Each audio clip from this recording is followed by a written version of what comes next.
Makeup दादा आमचे मला चिरी काढून देत होते, तेव्हा अचानक माझ्या डोळ्यात पाणी यायला लागलं की मधुराणीताईशी माझी तुलना करू नका, ती खूप मोठी आहे, ती खूप सिनियर आहे. तर सावित्रीबाईंनी इतक्या वर्षांपूर्वी इतकी मेहनत आपल्यासाठी घेतली होती. ते खरकटं पाणी ओततात आणि काय काय असं खूप गोष्टी झाल्या. सो मला तो सीन करताना खूप त्रास झाला आणि मी घरी जाऊन पण खूप वेळ त्या झोनमध्ये होते. हॅलो नमस्कार फ्रेंड्स, मी मज्जाची नीलम. सावित्रीबाई ज्योतिराव फुले या मालिकेत आता क्षमाताई दिसणार आहे. कशी आहेस? मी खूप मस्त आणि नमस्कार सगळ्यांना आणि happy birthday Neelam. Thank you so much. मला सांग की आत्ता खरं तर किती छान वाटतंय आणि जेव्हा कळालं की आपण ही मालिका करतोय आणि ही खूप मोठी जबाबदारी सांभाळतोय, मनात काय भावना आहेत? खूप खूप भावना उसळून येत आहेत. खरं तर भारावून झाल्यासारखं होतं आहे. खूप आनंद वाटतो आहे की आपल्याला इतकी मोठी संधी मिळाली आहे. त्यासोबतच जबाबदारी वाढल्याचीही फिलिंग आलेली आहे की आपल्यावर आता खूप मोठी जबाबदारी आहे आणि माझे 100हून जास्त टक्के प्रयत्न असणार आहे की मी ही जबाबदारी लीलया पार पाडण्याचा प्रयत्न करेन. अगदीच. आत्ताच मी सरांसोबत इंटरव्ह्यू केला, तेव्हा अमोल सर असे म्हणाले की जेव्हा मी तिला लुक टेस्टमध्ये पाहिलं आणि तेव्हाच कळालं की हीच ती.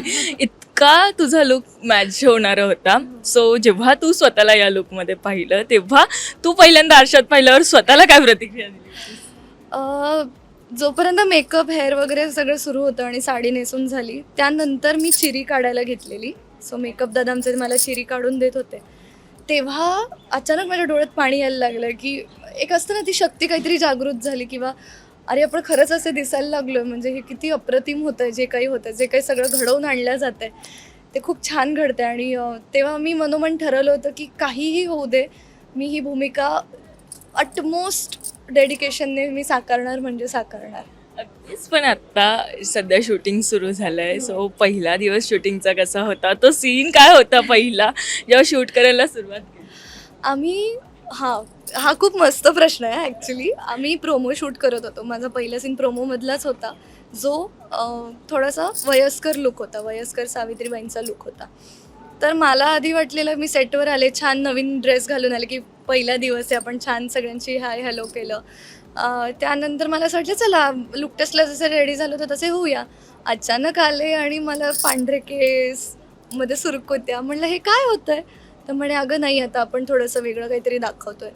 पण मला खूप भारी वाटलं. म्हटलं अरे वा, मला इतकं एक्सपेरिमेंट करायला मिळतं. म्हणजे माझा पहिलाच शॉट हा वयस्कर सावित्रीबाई च्या भूमिकेतला होता. सो तो जो प्रोमोमधला शॉट आहे, तो that was my first shot of the entire story. पण मधुर आणि प्रफुल्लकडे ही भूमिका साकारली होती. जेव्हा तुला कळालं की आता ती जबाबदारी तुझ्यावर आली आहे, कारण की तिने साकारलेली भूमिका ताईने सगळ्यांना, प्रेक्षकांना खूप भावली होती. सो आता ती जबाबदारी किती वाढल्यासारखी वाटते? ऑफकोर्स खूप वाटते, कारण मधुराणीताई इज माय फेवरेट. म्हणजे मी खूप अडमायर करते, कारण ती खूप उत्तम अभिनेत्री आहे. आपल्याला तिच्या अनेक प्रोजेक्ट्समधून कळलं आहे. सो मी ऑफकोर्स तिला अडमायर करते आणि आता ही भूमिका मी साकारते आहे, तेव्हा हा विचार नाही केला मी की अरे मधुराणीताईने केलं होतं, आपण कसं करणार. हा विचार न करता सावित्रीबाईंची भूमिका, मला त्या भूमिकेला पूर्ण न्याय द्यायचा आहे, हाच माझा फोकस पहिल्यापासून होता. त्यामुळे मला प्रेक्षकांनाही हेच सांगणं असेल की तुम्ही मधुराणीताईशी माझी तुलना करू नका. ती खूप मोठी आहे, ती खूप सिनियर आहे आणि मी सुद्धा प्रयत्न करते सावित्रीबाईंची भूमिका साकारण्याचा. तिने सुद्धा खूप उत्तमरित्या साकारली. मी माझ्या पद्धतीने साकारण्याचा प्रयत्न पण करते. ताईशी काही बोलणं झालं होतं? अनफॉर्च्युनेटली अजून काही बोलणं नाही झालं आहे, पण मला अमोल सरांनी आजच सकाळी मेसेज दिला की मधुराणीताईंनी त्यांना मेसेज केला की प्लीज क्षमाला शुभेच्छा द्या की ती खूप सुंदर दिसते आहे, ती सावित्रीबाई शोभून दिसते आहे आणि तिला खूप खूप शुभेच्छा आहेत. तर माझी इच्छा आहे की मला ताईला भेटायचं आहे, तिच्याशी गप्पा मारायच्या आहेत. सो आय होप सो की ते लवकर पूर्ण होईल. अगदीच होईल. पण आता प्रोमो आला आणि 5 मिलियनच्या वर व्ह्यू मिळाले. मला सांग, प्रोमो आल्यानंतर काय प्रतिक्रिया तुझ्यापर्यंत पोहोचतात आणि घरून काही प्रतिक्रिया आल्यात का? घरून तर ऑफकोर्स सगळे खूप प्राऊड फील करतायत की क्षमा इतकी मोठी भूमिका निभावण्याचा आता प्रयत्न करणार आहे आणि त्यांचे खूप आशीर्वाद आहेत माझ्या पाठीशी. माझी ऑडिशन माझ्या नवऱ्याने शूट केली होती. सो लुक टेस्टच्या आधी जी ऑडिशन मला पाठवायची ती नवऱ्याने माझी शूट केली. सो तो कायम माझ्या पाठीशी असतो. माझी आई माझ्या कायम पाठीशी असते. सो ते सगळे खूप खुश आहेत, कारण त्यांनी माझी सगळी जर्नी पाहिली आत्तापर्यंतची. आणि प्रेक्षकांच्या प्रतिक्रिया कशा येतील ह्याबद्दल मी डाऊटफुल होते, की कारण त्यांना मधुराणीताईंना बघायची सवय होती. पण फॉर्च्युनेटली खूप छान छान प्रतिक्रिया येतात. म्हणजे जितकी मधुराणीताई त्यांना आवडली, तितक्याच पॉझिटिव्ह प्रतिक्रिया मलासुद्धा येतात त्यांच्याकडून. तर प्रोमो पाहूनच जर इतकं छान त्यांना वाटत असेल तर मला आता आशा वाटते की त्यांना नक्कीच एपिसोडही खूप आवडेल आणि मी या भूमिकेत त्यांना भावेल. अगदीच भावशील, कारण की आम्हीही प्रोमो पाहिला आणि आम्हालाही तितकाच आवडला. पण अमोल सरांसोबत काम करण्याचा एक वेगळाच अनुभव असतो. ज्या बाबतीत हा अनुभव आत्ता कसा सुरू आहे? लहानपणापासून सरांचं काम पाहत आली आहे, त्यामुळे इतक्या मोठ्या व्यक्तीसोबत आता मी स्क्रीन शेअर करते, त्यांच्या अपोजिट मी आहे, पोस्टरवर पण मी त्यांच्यासोबत आहे. खूप खूप आभार मानले मी त्या एनर्जीचे, त्या देवाचे, की मला इतकी मोठी संधी दिली आहे. आता ही माझी जबाबदारी की मी ते सगळं छान पद्धतीने पार पाडेन.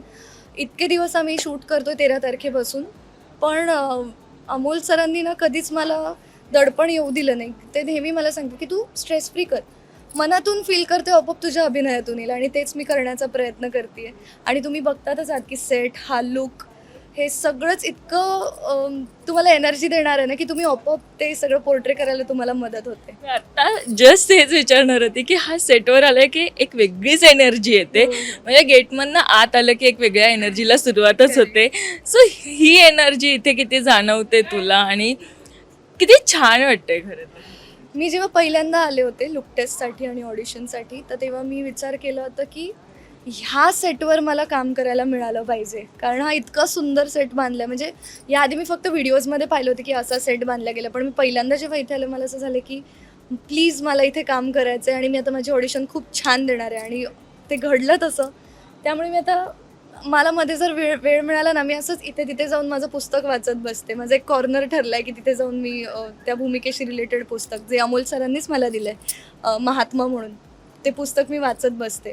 ती वाईब कॅच करण्याचा प्रयत्न करते, कारण ही वास्तूच इतकी सुंदर आहे. तर ती एनर्जी मी माझ्यात घेऊन अभिनयातून आणण्याचा प्रामाणिक प्रयत्न करते. Yes, पण आतापर्यंत शूट केलेला एक सीन आत्ताच सध्या शूट केला आणि तो फार जवळचा झाला, किंवा तो करताना खूप असं असतं ना की कलाकार म्हणून कसरत लागली ती, असा कोणता scene?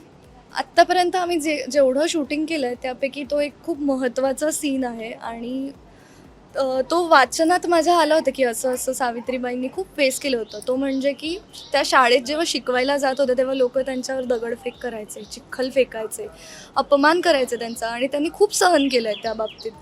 तो सीन जेव्हा मला प्रत्यक्षात करता आला, त्यांच्या जीवनाशी मला जास्त जवळ जाता आलं त्या सीनमध्ये. पण तो सीन करताना ना मला आतून खूप हल्ल्यासारखं झालं होतं, कारण मी जरी ॲक्टिंग करत असले तर माझ्या मनात हेच चालू होतं की आपण ॲक्टिंग करतो म्हणून सगळे सांभाळून, अरे हिला लागायला नको अशा पद्धतीने दगड फेकतं, कारण ते शूटिंग करतात. पण सावित्रीबाईंनी हे खरंच सगळं फेस केलं आहे तेव्हाच्या काळात, जेव्हा मुलींनी एकटं बाहेर पडणं पण अलाउड नव्हतं, किंवा शिक्षण घेणं तर खूप लांबची गोष्ट आहे. आज आपण दोघी इथे बसलेले आहोत, आपण शिक्षण घेऊ शकतोय, आपण एकमेकांशी बोलू शकतोय, आपण मतं मांडू शकतोय. का तर सावित्रीबाईंनी इतक्या वर्षांपूर्वी इतकी मेहनत आपल्यासाठी घेतली होती, इतके हालपेष्ट सोसल्या होत्या. सो मला तो सीन करताना खूप त्रास झाला, आणि मी घरी जाऊन पण खूप वेळ त्या झोनमध्ये होते. ते खरकटं पाणी ओततात आणि काय काय असं खूप गोष्टी झाल्या. पण म्हटलं की एक कलाकार म्हणून मी माझी मानवंदना देण्याचा प्रयत्न करते, माझ्या कलेशी प्रामाणिक राहून सावित्रीबाईंना. सो म्हटलं की तुमचे आशीर्वाद असू द्या आणि मी माझं काम करत राहीन. हे खरंच आहे की त्या होत्या म्हणून आपण आहोत. आणि मला आता हेच विचारायचं की आजची सावित्री ला काय सांगायला आवडेल, कारण की आत्ताही असं आहे की खूप सावित्री हा लढा घेत आहे, वेगवेगळ्या पद्धतीचा असतो तो प्रत्येकाच्या आयुष्यातला. काय सांगायला आवडेल त्यांना? आत्तापर्यंत मी सावित्रीबाईंबद्दल जेवढं वाचलेलं आहे त्यातून मला एक गोष्ट प्रकर्षाने जाणवली की त्यांच्या आयुष्यात खूप संकटं आली, खूप गोष्टींना त्यांना तोंड द्यावं लागलं, पण एवढं असूनही त्या त्यांच्या ध्येयापासून मागे हटल्या नाही. तर मला असं वाटतं की आजही आपल्यासमोर अनेक चॅलेंजेस आहेतच, इतके चॅलेंजेस आहेत की जे आपल्याला फेस करावे लागतात, आणि कधी कधी असं होतं की काय चाललं आहे हे वगैरे वगैरे, पण तरीसुद्धा आपण आपलं ध्येय जे आहे, आपल्याला जे करण्याची इच्छा आहे ते करत राहिलं पाहिजे. कितीही संकट आले त्यांना नीट, शांतपणे, धैर्याने, चिकाटीने सामोरं गेलं पाहिजे, जे सावित्रीबाईंनी केलं. सो आजच्या काळात आय थिंक तो धडा खूप महत्त्वाचा आहे आपल्या सगळ्यांसाठीच. हो, पण आता एका वेगळ्या माध्यमातून तुम्ही हे घेऊन येत आहे, सो प्रेक्षकांना काय सांगायला आवडणार आहे याबद्दल? माध्यम जरी वेगळं असलं तरी मला खात्री आहे की सावित्रीबाईंवर प्रेक्षकांचं असलेलं प्रेम, महात्मा ज्योतिरावांवर असलेलं प्रेम, ते काही कमी होणार नाही आहे. त्यामुळे माध्यम जरी बदललं असलं तरी सगळे प्रेक्षक ही मालिका नक्की पाहतील याचं मला याची मला शाश्वती वाटते आहे. आणि मी प्रेक्षकांना सांगेन की तुमचं प्रेम असंच वाढत राहो आणि माझी भूमिका तुम्हाला मी करताना कशी वाटते हे सुद्धा तुम्ही मला सांगत राहा. काही चुकलं असेल तर ते सुद्धा कळवा, काही आवडत असेल तेही कळवा. आणि सगळ्यांना मी आवाहन करते की 20 जूनपासून आमची मालिका आता तुमची झालेली आहे. सावित्रीबाई ज्योतिराव फुले ही मालिका मराठी वारसा या यूट्यूब चॅनलवर तुम्हाला याचे एपिसोड्स पाहायला मिळणार आहेत. संध्याकाळी 6:30 वाजता आज याचा एपिसोड येणार आहे आणि दर शनिवारी आणि दर बुधवारी तुम्हाला याचे एपिसोड्स पाहायला मिळतील. अगदीच, आणि हेच पाहण्यासाठी आम्ही खूप उत्सुक आहोत. Thank you so much.